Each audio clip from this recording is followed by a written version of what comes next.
So some years ago, I told a story in a sermon about a very brave person. The details of the story aren't really important today, but a person who had done something very brave.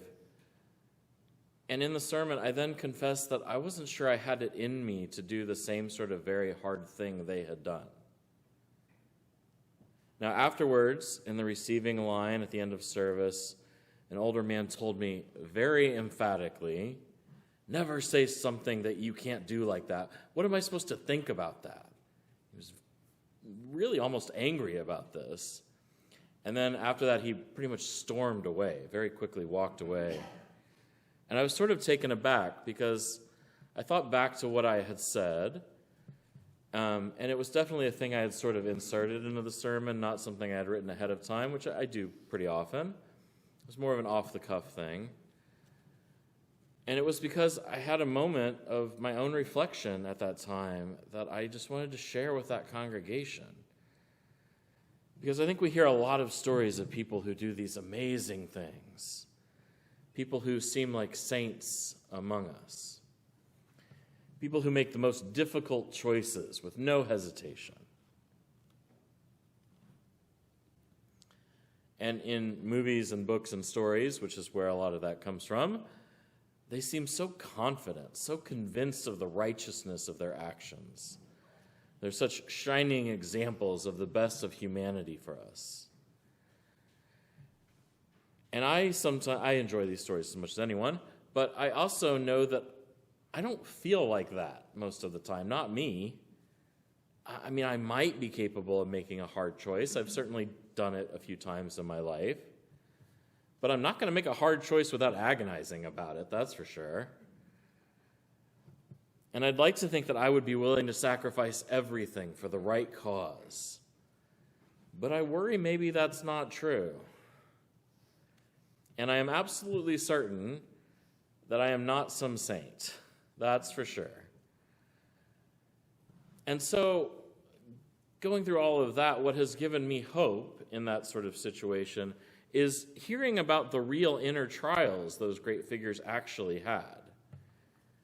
Reading about the concerns MLK had for years and years about whether he was doing the right thing, whether the strategies and decisions he and those he worked with were making were the right way to go about achieving civil rights. Gandhi struggled often, changed his mind, not about his underlying values, really, but about how to go about the work of change. If I want to get really religious here for a second, I'll talk about Jesus, who, in the story of the Syrophoenician woman, the woman essentially rebukes him. And Jesus, instead of telling her to go, well, wherever she could go, actually listens to her and changes his mind. So if Jesus can be wrong about something, then I suppose I can too, right? Thank you. I got a joke. It's supposed to be a little funny. There's a really good Churchill quote about this. He said, "Success is not final. Failure is not fatal. It is the courage to continue that counts." And Churchill made a lot of really dumb mistakes in his life, frankly. We remember the times he did really well, and less so the times when he did really dumb things, but he did plenty, trust me. He was someone who admitted himself that he had made those mistakes, some of the mistakes anyway. Madeleine Albright, our first female Secretary of State, wrote at length in her memoir about how much she had doubted herself throughout her life. Doubted whether she was capable of doing the things that she wanted to do with her career and life. She overcame those doubts, of course, but she certainly had them. And so if these kind of people can have this level of doubt, of inner turmoil, of worry and concern about whether they're doing the right thing, then maybe I'm doing okay in the grand scheme of things, right? And the reason I'm talking about this today is that our monthly theme is listening, and through their writings, through hearing their own sort of inner monologues that they've shared with us, I was reminded of the power of listening once again. We talked last week about how to listen better. And today I want to talk about the power of listening to nurture love, to support relationship, to foster greatness.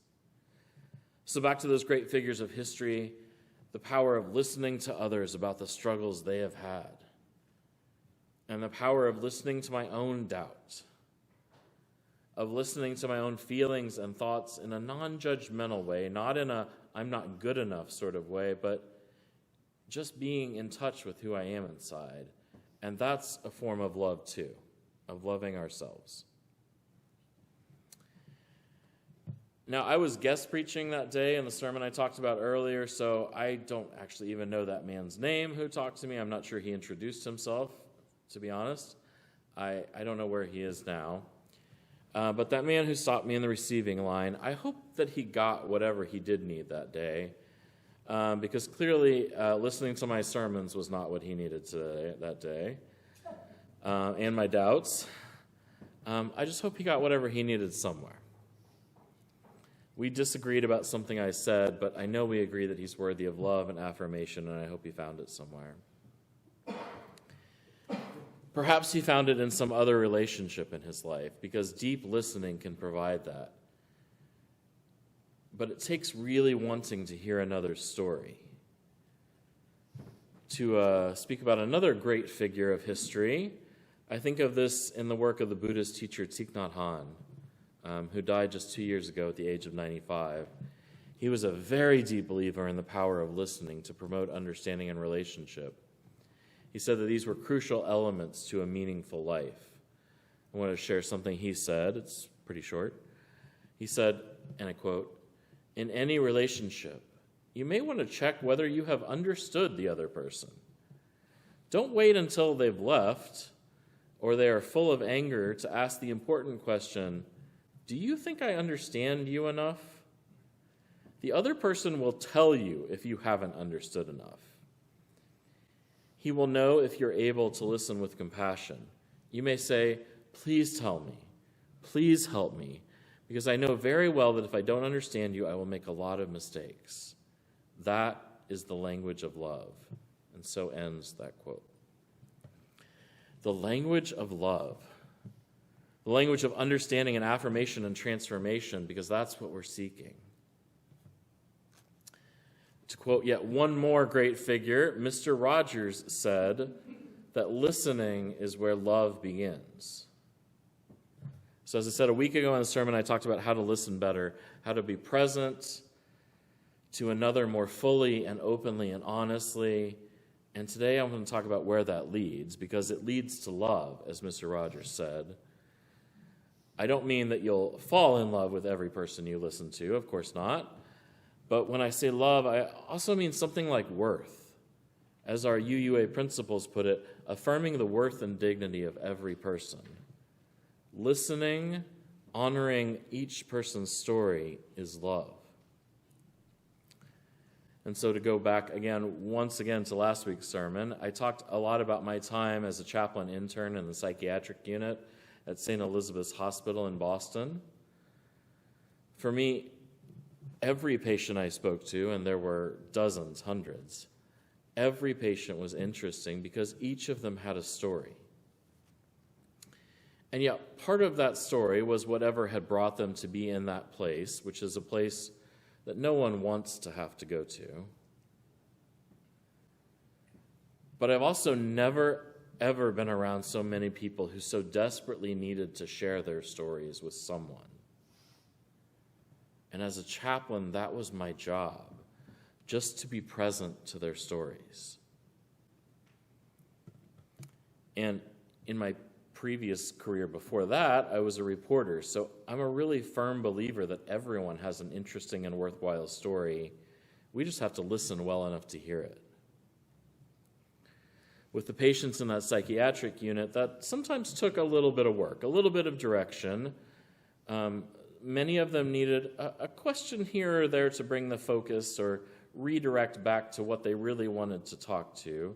And it was actually helpful for them to have that redirection, done gently and with love. But all of them had something to share with me. I hope I honored their sharing, even when it was really hard to listen to some of their stories. I hope that I showed each of them a little love. I certainly tried in my own way, because all of us need that love in order to be who we are. We need to be heard. We need to be known. People need to be seen and heard and loved, even in the depths of desperation, of sadness, of struggle, and in joy too. So friends, I hope that you find a way to share and to listen this week, and experiencing the transformational power of listening to make love real in our world. May all of us listen in love and be listened to in love as well.